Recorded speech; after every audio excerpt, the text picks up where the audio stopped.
Hi, Richard. Welcome to this episode of Edu Trends Podcast and Webcast produced by the Institute for the Future of Education of Tecnológico Monterrey. Thank you for being here. It's a pleasure to have you. Thank you so much for having me. I appreciate it and look forward to having a conversation. Thanks. So we will be talking about socio-emotional health, particularly in higher education communities. We are aware that there has been some increase in the issues relating to socio-emotional health, particularly in students in the last couple of years. And during the pandemic, we have seen stress, people that are working from home. I'm talking about faculty or collaborators, staff, but also students. And this increased number of people in houses has also aggravated problems in the house, but also isolation from the students. So during the last 20 months of the pandemic, what challenges have you seen, and how big is this problem? Well, these are important questions. We know that even before the pandemic, the rates of anxiety and depression were dramatically increasing among our youth, among college students. In the United States today, actually before the pandemic, student health services on university campuses reported that they were not able to hire the number of mental health counselors they needed to address the crisis. And now with the pandemic, it has only become worse. We know that particularly in college-age youth, the rates of anxiety and depression worldwide have dramatically increased during the pandemic compared to the rates before the pandemic. And this is, there was a paper that recently appeared in the British medical journal Lancet, and the data show that in every country that was examined, and this is, I think, in 204 countries throughout the world, the rates of depression and anxiety have increased during COVID compared to pre-COVID. And in many parts of the world, the rates are more than 30% higher.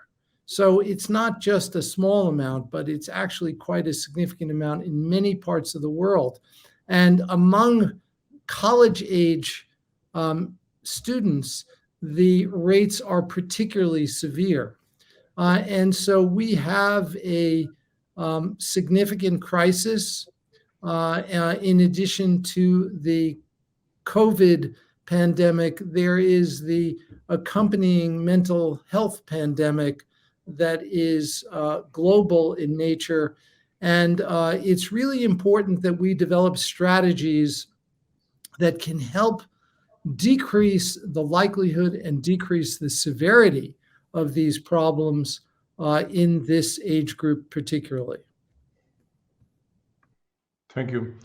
Very interesting figures that you give us, 30% higher the stress in the world, and you talk about a mental health pandemic that was there before the crisis. How can you explain this mental health pandemic? Why? Well, there are many factors, I think, which are contributing to this, but the college students today are predicted to be under more significant stress of various kinds compared to students in the previous generation. This is due to a number of causes. One is in most parts of the world, college students today are less likely to earn more than their parents are earning now. And this is a reversal of trends that have been present for many decades. The second, I think, important contributor is what's been called eco-anxiety. The climate change crisis is very significant, and this is creating a sense of hopelessness among our youth because they are, I think, research shows that they're unsure of how to respond to this crisis. They feel helpless in the face of this crisis. And so that further adds to the challenges and stresses that they experience.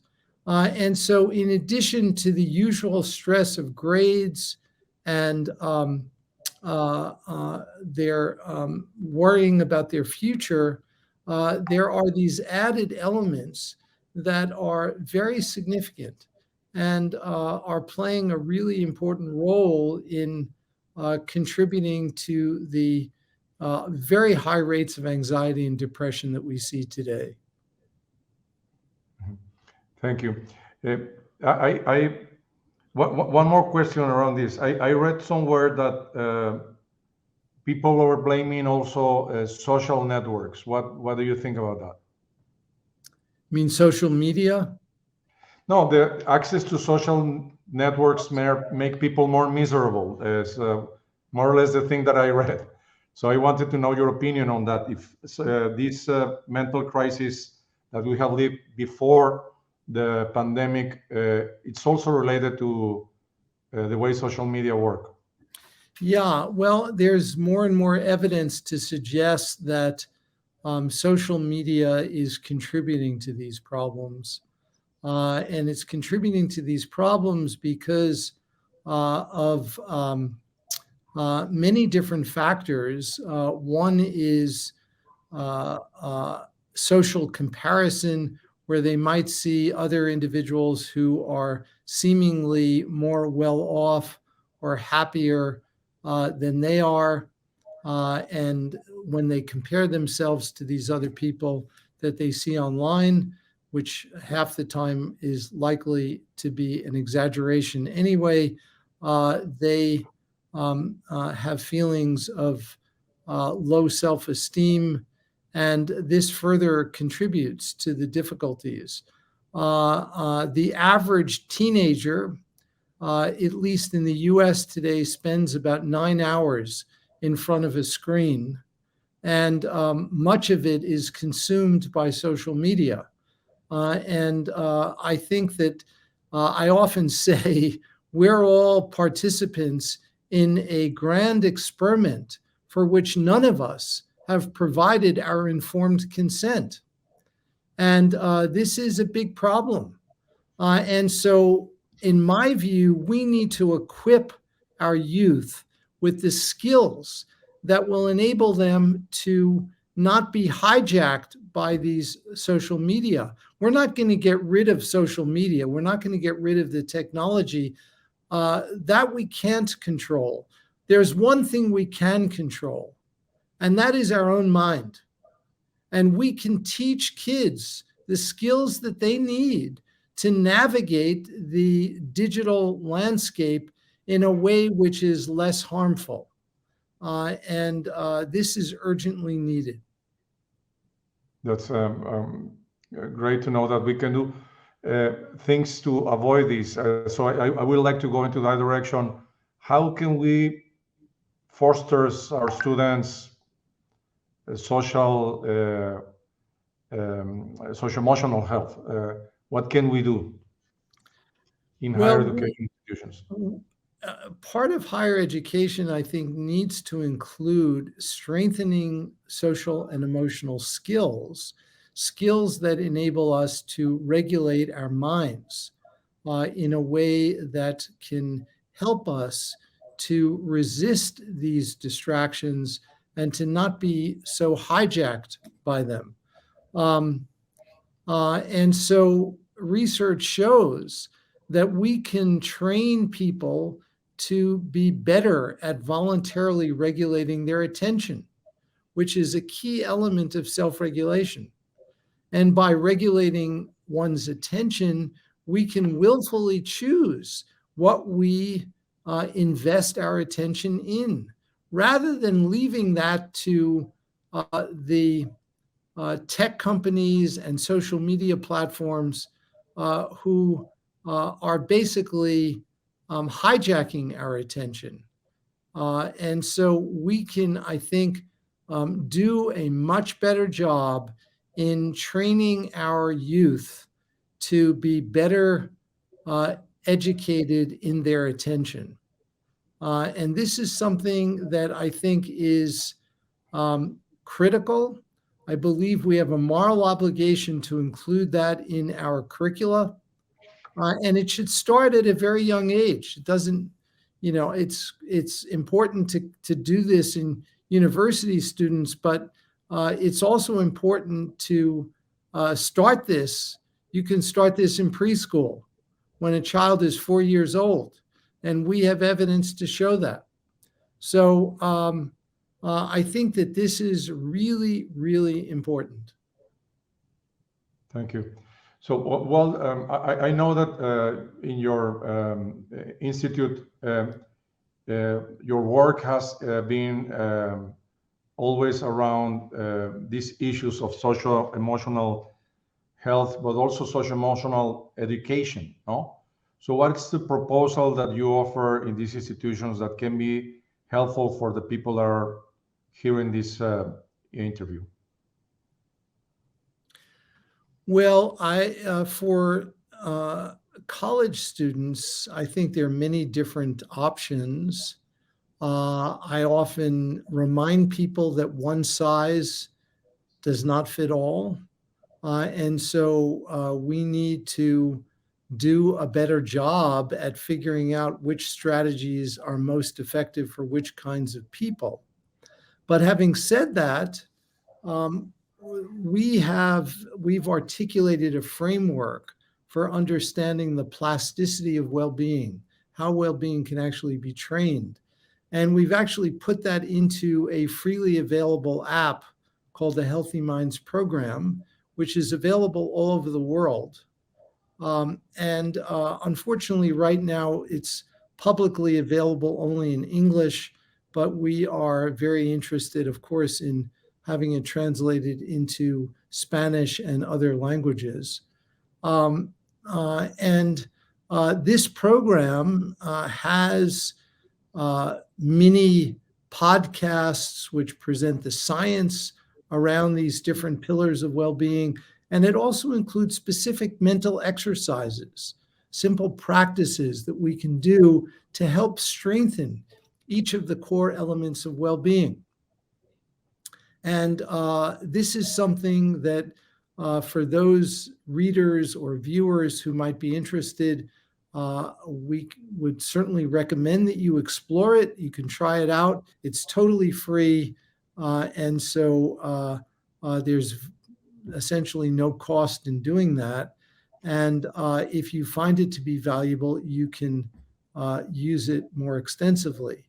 And you can also, in this app, use a simple measurement tool to assess each of the 4 components of well-being to see how you're doing, and then to monitor your progress over time. You're talking about 4 pillars of well-being or components. What are those 4 pillars? So the 4 pillars of well-being are these. The first we call awareness, which is where mindfulness would be, and also where our capacity to voluntarily regulate our attention would reside. The second pillar of well-being is connection. And connection is about being present with others. It's about the qualities which are important for healthy social relationships, qualities like appreciation and gratitude and kindness and compassion. The third pillar of well-being we call insight. And insight is about self-knowledge, and it's about being curious about how our minds actually work, particularly around the narrative that we all carry around about ourselves. We all have this inner narrative. And part of well-being, an important part of well-being, is not so much changing the narrative, but it's changing our relationship to the narrative so that we can see the narrative for what it is, which is a bunch of thoughts, rather than having the narrative hijack us rather than the narrative defining us completely. And so when we can have a little distance from the narrative, it can be enormously beneficial. And finally, the last pillar of well-being, the fourth pillar, is purpose. And purpose is about finding one's true sense of direction in life and identifying our core values, and then aligning more and more of our everyday behavior around our sense of purpose and around our values. So those are the four pillars of well-being, and we know that each of these pillars can be trained. Yes, and I imagine that you have measured the effects of the use of these tools, this app, in the users. Yes, of course, we've measured that, and we have done what is considered the gold standard of research in this kind of area, the randomized controlled trial. And we've shown in these randomized controlled trials the efficacy of using the app, cultivating these four pillars of well-being on measures of well-being, as well as in decreasing various indices of distress. Very interesting. When you talk about these four pillars, they seem very profound, no? So awareness, self-regulation of your time, consciousness, connecting with other people, those skills of kindness, compassion, insight, knowing yourself, and being able to understand the narrative and purpose, finding sense of the direction of your life. There seem like a very profound things that make us human, and being able to develop those things in a program that is designed for that somehow doesn't seem natural. I don't know if I don't want to be unrespectful, but it doesn't sound like intuitive. Am I right? I'm not sure I understand the question.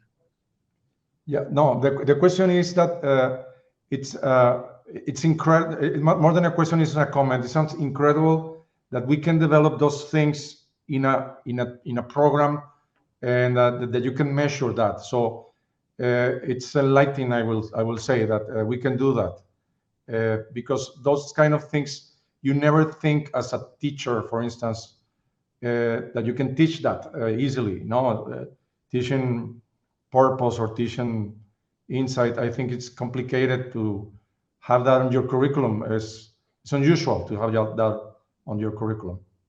Yes, I think I can understand that. I think in some ways it is unusual, although these are capacities which are absolutely essential to our well-being.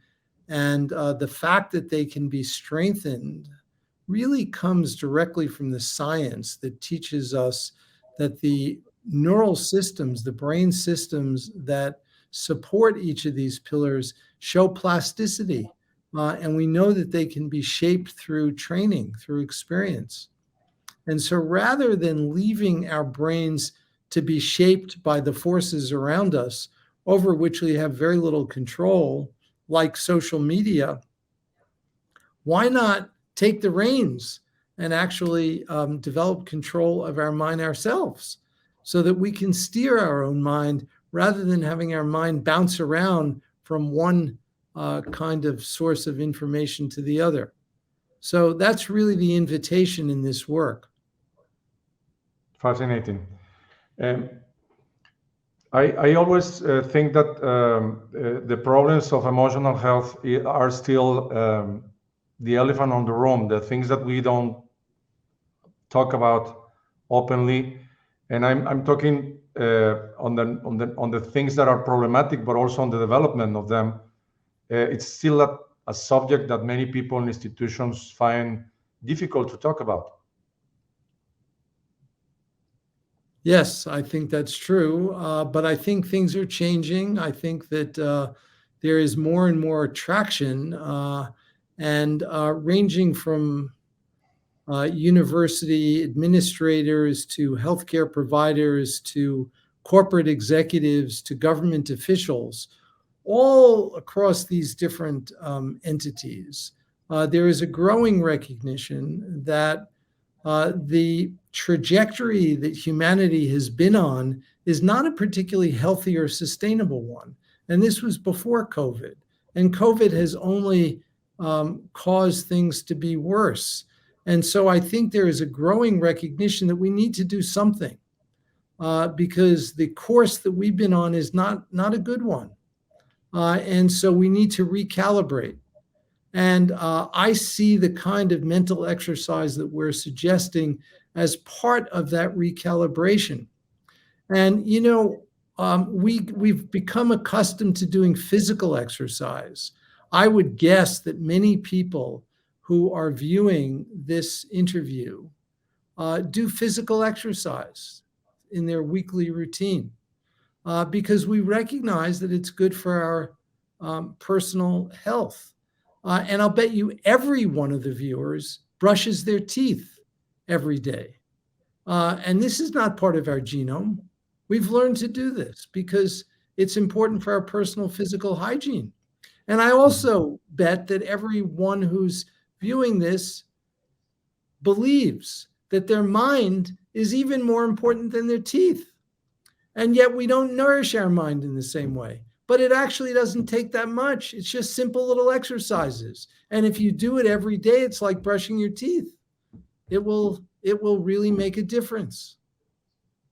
Yes, I can relate to that.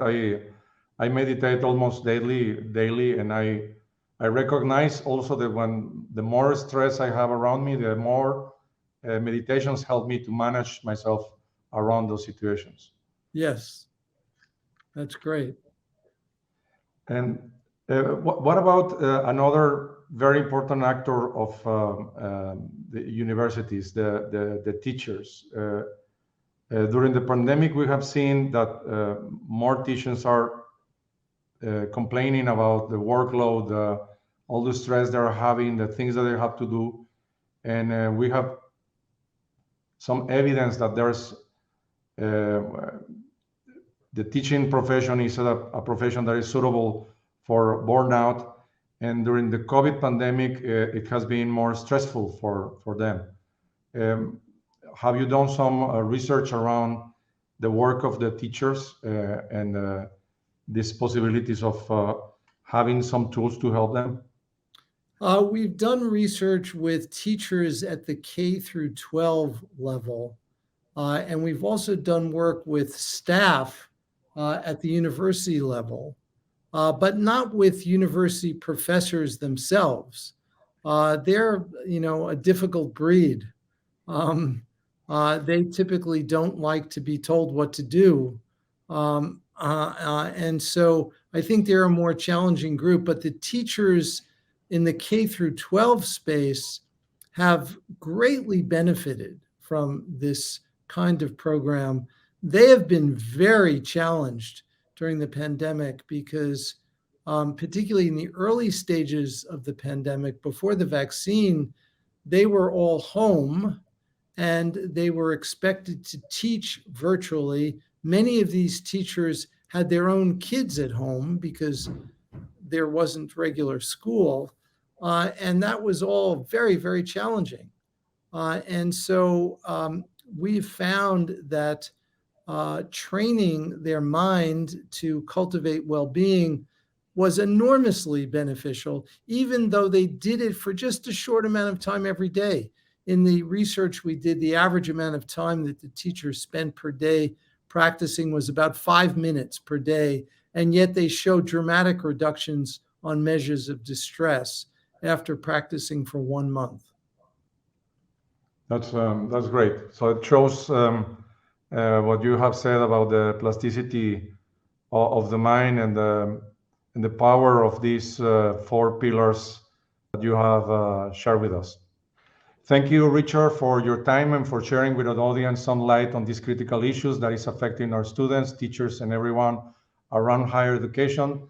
So it's very enlightening to know that this plasticity of the brain can allow us to develop those skills that will help us navigate this mental health pandemic. We will be putting some resources available to our audience so they can get to your program and know more about these 4 pillars in your Healthy Minds program app. Thank you so much. Thank you, and we look forward to talking about emotional education with you again. Very good. Happy to do that.